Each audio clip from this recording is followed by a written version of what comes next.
គឺ simple បំផុតចង់និយាយថាវាសាមញ្ញបំផុតដោយសារតែខ្ញុំស្រឡាញ់ប្រទេសហ្នឹងដោយសារតែខ្ញុំស្រឡាញ់ប្រទេសយើងខ្ញុំស្រឡាញ់ប្រជាពលរដ្ឋយើងនិយាយទៅខ្ញុំ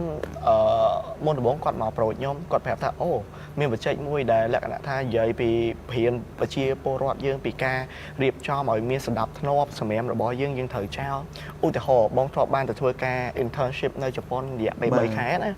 ប្រទេសគេគឺស្អាតមែនតើអត់មានសម្រាមអត់មានអីទេហើយធុងសម្រាមអត់មានទៀតអត់មានធុងសម្រាមទៀតសួរថាតើហេតុអីមូលហេតុអីដោយសារតែប្រទេសគេមានឡានសម្រាមច្រើនដោយសារតែប្រទេសគេមានអ្នករើសម្រាមច្រើនតាមពិតទៅមិនមែនទេពេលដែលខ្ញុំធ្វើការនៅនឹងយូរទៅបាទខ្ញុំដឹងថាតាមពិតប្រទេសគេស្អាតដោយសារតែចេញមកពីបុគ្គលម្នាក់ប្រជាពលរដ្ឋគេម្នាក់ភាគច្រើនប្រជាជនជប៉ុននៅពេលដែលសម្រាមដែលគេបង្កើតហើយគឺគេនឹងចង់និយាយថា responsible ទៅនឹងសម្រាមហ្នឹងហ្មងគេត្រូវតែខ្ចប់គេត្រូវតែអីនេះហើយគេអត់បោះចោលគេត្រូវខ្ចប់ទៅដល់កន្លែងមួយដែលគេអាចបោះចោលបានអញ្ចឹងបងចូលរួមបច្ចេកនេះគឺចង់ទី1គឺចង់ឲ្យពួកយើងមានសង្គមមួយដែលល្អរស់នៅកន្លែងមួយដែលស្អាតមានផាសុខភាពក៏ដូចជាបរិស្ថានល្អដល់ប្រជាជនយើងបាទអញ្ចឹងមកគិតថានៅក្នុងប្រទេសកម្ពុជារបស់យើងតើកម្រិតនៃការទុកដាក់សម្រាមហ្នឹងវាមានកម្រិតមួយណាដែរល្អនៅឬក៏មិនដែរបងគិតថាការទុកដាក់សម្រាមបើសម្រាប់បងពី1ដល់10បងឲ្យប្រទេសខ្មែរយើងប្រហែលជា5ចុះ5បងគិតថាច្រើនគួរសមដែរដោយសារតែបងគិតថាប្រជាជនយើងទី1តាក់ទងជាមួយនឹងការទុកដាក់អនាម័យគឺនៅមានចង់និយាយថាគាត់នៅមានកម្រិតទាបឧទាហរណ៍ដូចជាប្រហែលថ្ងៃមុនបងជិះតុកតាមផ្លូវអញ្ចឹងណាស្រាប់មានពូម្នាក់គាត់ជីគាត់ស្ដោះភុចសំណាងអត់ត្រូវបងលក្ខណៈថានិយាយទៅបងឃើញប្រជាជនយើងនៅមានកម្រិតទាបតែអាការកើនឡើងរបស់គាត់ហ្នឹងអាការយល់ដឹងរឿងទុកដាក់ឬស្ដាប់ផងបងឃើញថាមានការកើនឡើងច្រើនតែនៅមានកម្រិតមួយបាទអរគុណសម្រាប់ចម្លើយបាទពួកអីខ្ញុំឃើញចាក់ស្ដែងគឺអញ្ចឹងមែនអញ្ចឹងអាហ្នឹងវាស្ថិតនៅលើសុជីវធម៌មួយដែរហើយក៏តាមការផ្ញើសារជាច្រើនតាមរយៈដូចជាការបង្ហាញវីដេអូនៅក្នុងអប់រំនៅក្នុងកញ្ចក់ទូទាំងឡានអញ្ចឹងងាកទៅសួរគាត់ទាំងពីរអ្នកវិញដែលជាតំណាងក៏ដូចជាអ្នកដែលបានចូលរួមក្នុងកម្មវិធីមួយហ្នឹងចាចង់ដឹងថាចេះកត្តាអីដែលជំរុញឲ្យអ្នកទាំងពីរក៏ដូចជាបងចូលរួមនៅក្នុងកម្មវិធីមួយនេះបាទអរគុណដល់សំណួរផងបងកត្តាដែលជំរុញទឹកចិត្តឲ្យពួកខ្ញុំទាំងអស់គ្នាចូលជា Ambassador ផុសគម្រោងភ្នំពេញស្អាតហ្នឹងដោយសារតែយើងមើលឃើញការទុកដាក់សម្រាមរបស់ប្រជាជនកម្ពុជាយើងក៏ដូចជានៅទីក្រុងភ្នំពេញរបស់យើងគឺនៅមានកម្រិតពួកគាត់ដោយទុកសម្រាមទៅកន្លែងដែលមិនគួរទុកដូចជាក្រៅពីធុងសម្រាមឬក៏គាត់បោះទៅតាមទីសាធារណៈវាគឺជាទម្លាប់មួយដល់មិនល្អសម្រាប់ប្រទេសជាតិដែលវាប៉ះពាល់ទៅដល់សោភ័ណភាពទីក្រុងរបស់យើងអញ្ចឹងខ្ញុំសង្ឃឹមថាការចូលរួមរបស់ពួកខ្ញុំដែលជា Ambassador ហ្នឹងគឺនឹងណែនាំទៅអ្នកជុំវិញខ្លួនរបស់ពួកយើងហ្នឹងឲ្យគាត់យល់ដឹងពីការទុកដាក់សម្រាមឲ្យមានសោភ័ណភាពល្អអញ្ចឹងបាទឥឡូវខ្ញុំសូមអេដបន្ថែមពីលើនឹងតិចទៀតដោយសារតែខ្ញុំអត់សូវរៀងច្បាស់ដែរក៏ចង់ឲ្យអ្នកដែលបានទស្សនាកម្មវិធីលើកស្គីគាត់បានច្បាស់ដែរចង់ដឹងថាគម្រោងភ្នំពេញស្អាតនឹងមានគម្រោងអ្វីបន្ថែមទៀតហើយតើមកដល់ចំណុចមួយនេះតើទទួលបាន benefit អីខ្លះទទួលបានលទ្ធផលអ្វីខ្លះហើយបាទសម្រាប់គម្រោងភ្នំពេញស្អាតយើងសប្តាហ៍ហ្នឹងយើងកំពុងតែមានគម្រោងធ្វើនៅខែ11ឆ្នាំ2018ហ្នឹងគឺយើងកំពុងតែធ្វើមាន activity ជាច្រើនសកម្មភាពដូចជាចុះទៅតាមសាលាដែលយើងធ្វើដូចឆ្នាំមុនដែរ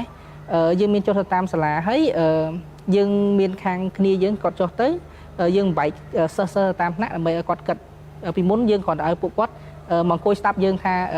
ត្រូវទុកដាក់សម្រាប់មិនតែពេលដែលយើងធ្វើអាហ្នឹងទៅវាអត់ទាន់ថាពួកគាត់ហ្នឹងអត់ទាន់យល់កាន់តែច្បាស់អញ្ចឹងយើងឆ្នាំនេះយើងឲ្យពួកគាត់គិតម្ដងពួកគាត់គិតថាក្នុងនាមគាត់ជាសិស្សគាត់គួរតែធ្វើយ៉ាងម៉េចដើម្បីឲ្យទីក្រុងគាត់ស្អាតអញ្ចឹងគឺយើង break out session គឺយើងបែកពួកគាត់ទៅតាមថ្នាក់ដោយមានការសម្របសម្រួលពីខាងយុវជនស្ម័គ្រចិត្តរបស់យើងហើយនឹងជាមួយនឹងខាងសាលាគាត់ចូលទៅបន្ទាប់មកយើងឲ្យពួកគាត់គិតឲ្យអស់ហើយយើងបូកសរុបរួមនៃរបស់ពួកគាត់ហើយពួកគាត់ចូលរួមយុទ្ធនាការរបស់យើងដែលពួកគាត់អត់ចោលសម្រាប់នៅក្នុងទីក្រុងភ្នំពេញឆ្នាំហ្នឹងយើងមាន21សាលា នៅតាមសាលារដ្ឋនិងសាលាឯកជនដែលយើងពួកគាត់សហការពួកគាត់ដែលយើងមានការសហការពីខាងក្រសួងអប់រំ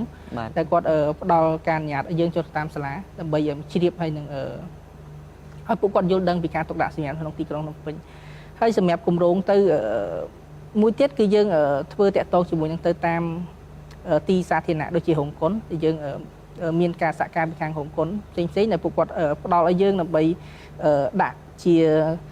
តុកព័ត៌មានមួយឲ្យយើងដើរទៅនិយាយណែនាំប្រជាពលរដ្ឋអំពីគម្រោងភ្នំពេញស្អាតហើយជាពិសេសនោះគឺឲ្យពួកគាត់ចូលរួមជំនាញការមួយពួកយើងតែយើងធ្វើជារៀងរាល់ថ្ងៃអាទិត្យនៅតាមរោងកុនផ្សេងៗហើយជាពិសេសនោះគឺយើងមានសកម្មភាពមួយទៀតគឺតាក់ទងជាមួយនឹង influencer តាម social media តែយើងមានការចូលរួមពីខាងបងវិសាលមានខាងបងរៀនថត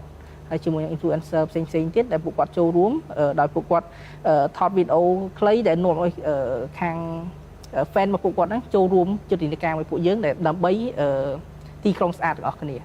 បាទ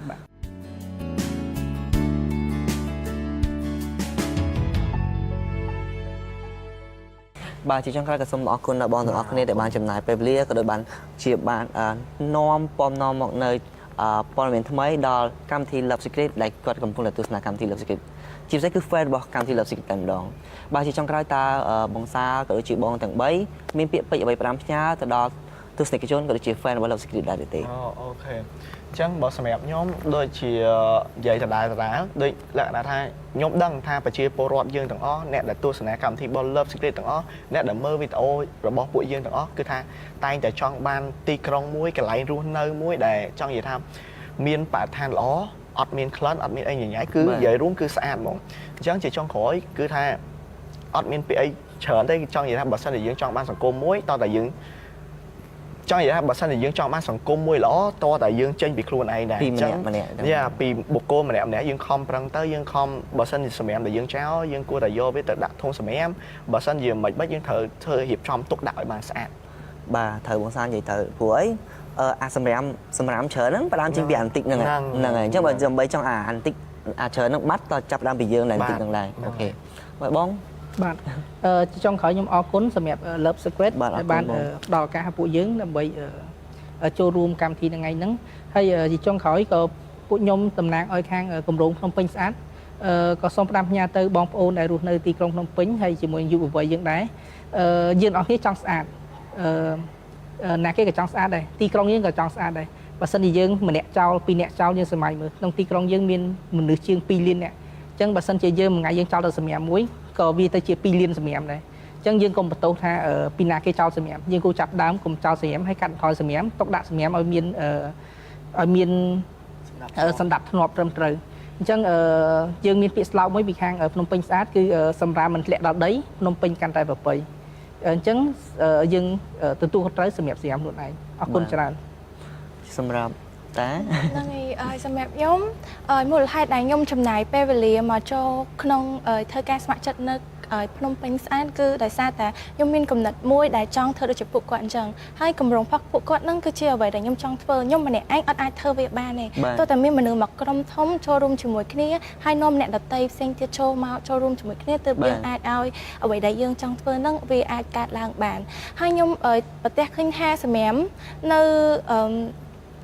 សង្គមយើងគឺការទុកដាក់សម្រាមគឺអត់បានធំត្រូវដោយសារពួកគាត់ពេលខ្លះគឺគាត់អត់ខ្វល់ថាគាត់អាចចោលបន្តិចវាអត់មានប៉ះពាល់អីច្រើនទេប៉ុន្តែគាត់អត់ដល់ចំណុចមួយថាពេលគាត់ចោលបន្តិចអ្នកផ្សេងចោលបន្តិចចោលច្រើនគ្រប់គ្នាអញ្ចឹងគឺសម្រាមនៅពេលពេញហ្នឹងហើយអ្នកបោះសម្រាមគឺមានអ្នកបោះសម្រាមហើយប៉ុន្តែសម្រាមរបស់ពួកគាត់ចោលនៅតែចោលអ្នកបោះគឺមានចំនួនតិចជាងអ្នកចោលដូច្នេះសម្រាមមានច្រើនមួយវិញទៀតគឺពួកគាត់អត់គិតដល់បញ្ហាថាសម្រាមដែលគាត់ចោលមិនតិចហ្នឹងវាអាចបង្កបញ្ហាអីខ្លះទេទីមួយគឺអាចបង្កបញ្ហាហ្នឹងទៅកាន់គាត់ខ្លួនឯងឯងនៅពេលយើងប្រទះឃើញថាពេលភ្លៀងម្ដងហេតុអីលូស្ទះគឺបញ្ហាមកពីសម្រាមធ្វើឲ្យលូស្ទះពេលលូស្ទះទៅទឹកវាជ្រាបដល់អាកស៊ូខ្នល់យើងហ្នឹងវាធ្វើឲ្យកស៊ូហ្នឹងផាស ធ្វើឲ្យខូចខ្នល់យើងត្រូវចំណាយថវិកាច្រើនទៀតដើម្បីធ្វើខ្នល់ហ្នឹងហើយយើងធ្វើចរាចរណ៍ក៏អាចមានគ្រោះថ្នាក់ទៅតាមហ្នឹងដែរមកវិញទៀតចំពោះការសម្រាមចោលសម្រាមប្រេះផ្ដាស់វាអាចចូលទៅក្នុងទឹកទន្លេអាចបំផ្លាញជីវិតសត្វនៅក្នុងទឹកក៏ដូចជាមនុស្សយើងបរិភោគសត្វដែលនៅក្នុងទឹកហ្នឹងដូច្នេះហើយយើងក៏អាចទទួលផលប៉ះពាល់បំផ្លាញដល់អាយុជីវិតយើងដូចគ្នាដែរដូច្នេះហើយគឺអ្វីដែលពួកគាត់ធ្វើដែលពួកគាត់បានគិតថាក្នុងការចោលសម្រាមសំបីតែបន្តិចហ្នឹងប៉ះពាល់ដល់កម្រិតណាដល់អាយុជីវិតរបស់ពួកគាត់ចាសូមអរគុណច្រើនអ្វីដែលខ្ញុំចង់និយាយគឺសង្ឃឹមថាអ្នកទាំងអស់គ្នានឹងអាចមាន responsible មានទំនួលខុសត្រូវក្នុងការទុកដាក់សម្រាមខ្លួនឯងឲ្យបានល្អសម្រាមគួរតែនៅក្នុងធុងអត់គួរធ្លាក់ដល់ដីទេសូមអរគុណបាទអរគុណបាទសម្រាប់ខ្ញុំវិញខ្ញុំអរគុណដល់កម្មវិធី Love Secret ដែលអញ្ជើញផ្ដល់កិត្តិយសឲ្យពួកខ្ញុំបានឡើងដោយប្រាប់ទៅទស្សនិកជននៅតាមគេហដ្ឋានយើងគួរតែចូលរួមទាំងអស់គ្នាចាប់ផ្ដើមពីយើងទាំងអស់គ្នាសម្រាប់វាគឺជាបញ្ហាប្រឈមមួយនៅលើពិភពលោកយើងដូច្នេះបើយើងចង់ឃើញទីក្រុងយើងស្អាតចង់ឃើញទីសាធារណៈដែលយើងទៅលេងរមណីយដ្ឋានស្អាតយើងចូលរួមទាំងអស់គ្នាដោយយកសម្រាមទៅដាក់ក្នុងធុងសម្រាមសម្រាមនឹងធ្លាក់ដល់ដីភ្នំពេញកាន់តែប្រពៃអរគុណអរគុណបាទអរគុណសម្រាប់បងទាំង4នាក់ចុះបងសាលចេះពាក្យស្លោកគាត់ឲ្យអត់ទេយ៉ាបងចេះពាក្យស្លោកគាត់ថាសម្រាប់មិនដោះដីភ្នំពេញកាន់តែប្រពៃបាទឥឡូវខ្ញុំចង់ចេះដែរក្រុងស្អាតក្រាស់ខ្ញុំក៏ស្អាតអូខេបាទអរគុណសម្រាប់បងទាំង4នាក់ដែលបានចំណាយពេលវេលាហើយក៏សូមជូនពរឲ្យមានសុខភាពល្អអរគុណខ្ញុំជឿថាដឹងសុខភាពល្អហើយព្រោះអីយើងចាប់ដើមស្អាតហើយហ្នឹងអូខេក៏សូមផ្ញើដល់ fan របស់ Love Secret ផ្ទាល់ចាប់ដើមស្អាតពីយើងអ្នកទាំងអស់គ្នាណាបើមិនជាយើងស្អាតសុខភាពយើងក៏ល្អដែរហើយបើមានសុខភាពល្អហើយយើងអាចធ្វើអ្វីដែលជោគជ័យដែរចាប់ពីពេលនេះតទៅខ្ញុំសង្ឃឹមថា fan របស់ Love Secret នឹងចូលរួមចំណែកថែរក្សាសម្ព័ន្ធភាពរបស់ទីក្រុងភ្នំពេញរបស់យើងមិនមែនទាំងទីក្រុងគឺពិភពលោកទាំងមូលមិនថាយើងទៅដល់កន្លែងណាបាទអូខេពីកម្មវិធីក៏ឈានដល់ទីបញ្ចប់ខ្ញុំបាទរួមជាមួយនឹងតារាកិត្តិយសទាំង4ក៏សូមអនុញ្ញាតគ្រប់នឹងជម្រាបលាជួបគ្នានៅសប្តាហ៍ក្រោយបាយបាយ